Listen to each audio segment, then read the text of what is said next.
Franchising. Is it a safe path to success or a fraud? I'm Jan Norman, small business columnist for the Orange County Register. Franchising has long been touted as a way to go into business for yourself and succeed.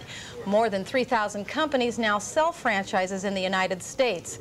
But I'm talking today with Robert Purvin, attorney who just authored the book, The Franchise Fraud. He's also chairman of the American Association of Franchisees and Dealers. What is this fraud you talk about in your book?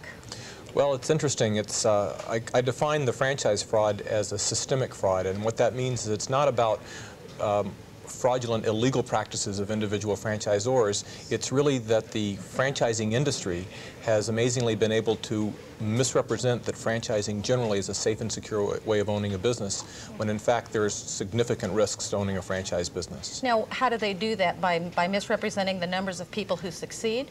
By being able to have a very powerful lobby. There, as you said, 3,000. There are actually closer to 3,500 companies that sell franchises in the United States, and they fund their lobbying efforts very, very well, and they've been able to mount an enormous public relations campaign over decades now, and have developed a conventional wisdom that leads us to believe that all franchises, no matter how new they are or how long they've been in business, are safe and secure methods of owning a business, as opposed to owning a Budweiser distributorship or a Coca-Cola bottling company or a McDonald's. Tell me some of the abuses that you have seen as an attorney representing franchisees.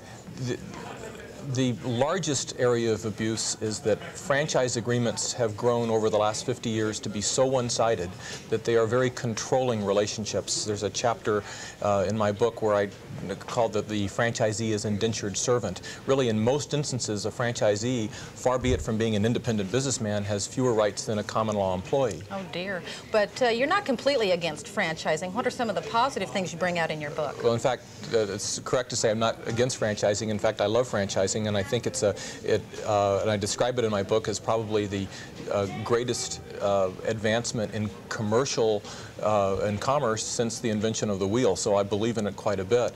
Franchising has the capacity to be all the things that we hear it, that we attribute to it. It has the capacity to reduce the odds against business failure.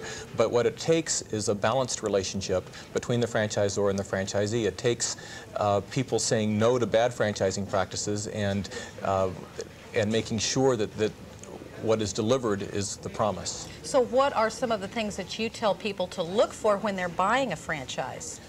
The first thing I tell people to look for, and it seems rather obvious, but the first item is to make sure that the franchising company is really in business to sell products and services to consumers, and not just in business to sell franchises. There are a lot of those. There are probably half of the companies that are in business selling franchises really care more about selling franchises than the products that they sell. So the most important thing, and then the second thing, in fact, in my book I've listed 8 criteria that you should utilize for franchise selection, but the first 2, the one I just mentioned, and the second being, make sure that your franchisor is dedicated to a franchise system of distribution as its primary method of product distribution.